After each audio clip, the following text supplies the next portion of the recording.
I think the OpenAI entity, which began as a nonprofit and then evolved into a nonprofit and a for-profit whose profit was capped. Are you ready to uncover the secrets behind the future of artificial general intelligence? Buckle up as we dive into the most anticipated timeline from 2024 to 2027. From leaked models to groundbreaking discoveries, this journey will leave you on the edge of your seat. In August 2022, OpenAI embarked on an ambitious project to train a multimodal model with a staggering 125 trillion parameters. Parameters, in AI terms, are the aspects of models that are learned from the training data and determine the model's behavior.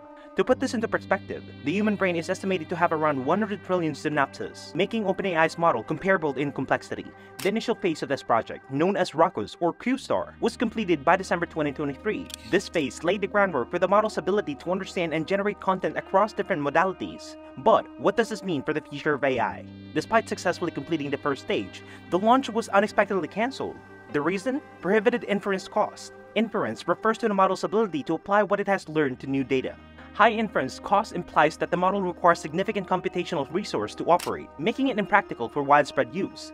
The document detailing these developments contains information that aligns with known advancement in the field. However, there are speculation regarding the delayed plans for AGI. Why might OpenAI have underestimated the inference cost? And more importantly, how will this affect the timeline for achieving AGI? As we stand on the verge of a potential AI revolution, the journey to AGI is challenging and uncertain. OpenAI's multimodal model represents a leap forward in complexities and capabilities, but it also highlights the practical consideration of cost and feasibility. The path to AGI is not just a technical one, it is also an economic and logistical puzzle that must be solved. The GPT-5 model was originally slated to be released in 2025. However, in an unexpected turn, it was rebranded as GPT-5. Similarly, GPT-6 underwent a name change to GPT-7. These alterations in naming conventions are not merely cosmetic, they reflect deeper changes in OpenAI's approach to AI development. Elon Musk's lawsuit against OpenAI, the AI powerhouse he co-founded, has everyone from Silicon Valley to Washington buzzing. It's not just a clash of tech titans, it's a legal confusion with no clear endgame. Musk, one of the richest people on the planet, is taking on OpenAI, and its CEO, Sam Altman, is backed by tech giant Microsoft. The core of the lawsuit? Musk claims OpenAI, which started as a nonprofit and later spun off a for-profit arm, strayed from its novel mission to benefit humanity. He's demanding that OpenAI stop keeping its tech exclusive to Microsoft and share it with the world.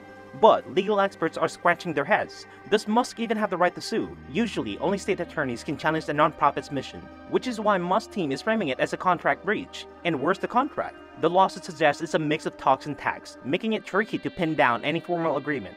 Musk accuses OpenAI of breaking his fiduciary duty, a claim typically dealt with in Delaware, not California, where he filed the suit. And then there's a big question. Can a jury even decide what artificial general intelligence is? Musk wants the court to say OpenAI's latest AI is AGI, which would change the rules of their deal with Microsoft. But legally, AGI is a gray area. Artificial general intelligence has been the subject of intense discussion and research in recent years. One of the fascinating aspects of this field is the correlation between AGI performance and the size and parameter count of the human brain. But what does this mean? And why is it significant? Let's dive into it. The human brain is an intricate network of approximately 100 trillion synapses, the junctions where nerve cells communicate. This vast interconnected web underpins our cognitive abilities. In the realm of AGI, a similar principle applies. The performance of an AGI system is found to align with the size of a human brain and the number of its parameters. But the question that ponders everyone is what happens when we reach the threshold of 100 trillion parameters in AGI systems? Reaching this threshold is not merely a milestone, but a crucial turning point for optimal performance in AGI systems. It's similar to unlocking a new level of cognitive capability, mirroring the complexity and capacity of the human brain. Reaching closer to 100 trillion mark, the performance of the AGI system improves, eventually matching human levels. This is not just a guess, but a forecast made from detailed extensions. But what if we fall short of this parameter count? Can we still achieve optimal performance? Interestingly, the answer is yes. Engineering techniques can bridge these performance gaps in AI models with slightly fewer parameters. These techniques can optimize the system's performance, ensuring that even with fewer parameters, the AGI system can still function at an optimal level. The future of AI, embodied in the anticipated models GPT-4 and GPT-5, is said to be graced with a staggering 100 trillion parameters. But what does this leap in parameter count herald for the world as we know it? With 100 trillion parameters, these future models promise an unprecedented level of complexities and capabilities. But why such a vast number? And what does this mean for the future of AI? Andrew Feldman, CEO of Cerebras, has hinted that GPT-4, with its 100 trillion parameters, is on the horizon. yet it remains tantalizingly out of reach for several more years. What marvels of technology and intellect awaits us in this bold new era? Think of an AI that can write poems, solve complex problems, and talk as smoothly as an experienced diplomat. The potential applications are limitless, from revolutionizing healthcare to reshaping education. But with great power comes great responsibility. How will we ensure that such advanced AI remains a force for good? GPT models are trained to understand context and generate text that's relevant to that context, and they move towards what we call multimodal capabilities. But what does that multimodal mean? In the context of AI, it refers to the ability to understand and generate not just one type of data like text, but multiple types like images, sounds, and more. This is a significant leap forward in the field of AI. So, can we expect these in the upcoming GPTs?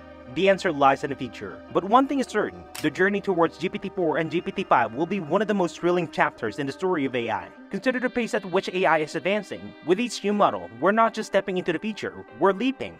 But are we ready for the landing? Step-by-step developments helps us avoid mistakes. It lets us observe, understand the effects, and get ready for the next step. But what does this preparation involve? By managing societal acceptance of AI advancements, OpenAI aims to foster a harmonious relationship between humans and machines. It's a dance of technology and trust, where each step is carefully choreographed. But how do we keep up with the rhythm? Gradual releases also allows us to reassess our expectations. Today's AI might write a poem, but tomorrow's AI could help solve global challenges. The question then becomes, how do we envision the role of AI in our future? Predictable scaling is another cornerstone of this approach. It's like having a roadmap for the AI journey, allowing us to forecast and plan. But can we truly predict the twists and turns of AI's path? In the quest to build smarter AI, scientists have discovered scaling laws. They're the Chinchilla model, a set of principles that shows how feeding AI vast amounts of data can supercharge its ability. But what's so special about these scaling laws? The Chinchilla model has shown that the more data you train an AI model on, the better it gets at its task. It's like practicing a sport. The more you play, the better you become. But is there a point where AI stops improving, no matter how much data it gets? Here's where scaling laws come into play. They help us find the sweet spot, where every new bit of data makes an AI just a bit smarter. This optimization is crucial because it allows us to train AI to do amazing things without wasting resources. But how do we know when we've hit the sweet spot? The impact of scaling laws goes beyond just making AI better at specific tasks. They're paving the way for AI that can think and learn like a human, maybe even better. But what happens when AI starts outsmarting us? As we apply these scaling laws, we're inching closer to creating AI that can surpass human-level performance. It's an exciting, slightly scary thought. Could we be training our replacements? Or are we ushering in a new era of human-AI collaboration? The significance of scaling laws in AI is clear. They're the roadmap to building the intelligent machines for tomorrow. But as we follow this roadmap, are we ready for the destination? AI's journey is full of surprises, and scaling laws are just the beginning. What do you think will be the next big breakthrough in AGI? Leave your thoughts and views in the comments below. If you enjoyed watching this video, remember to hit the like button, share it with your friends, and subscribe to our channel for more.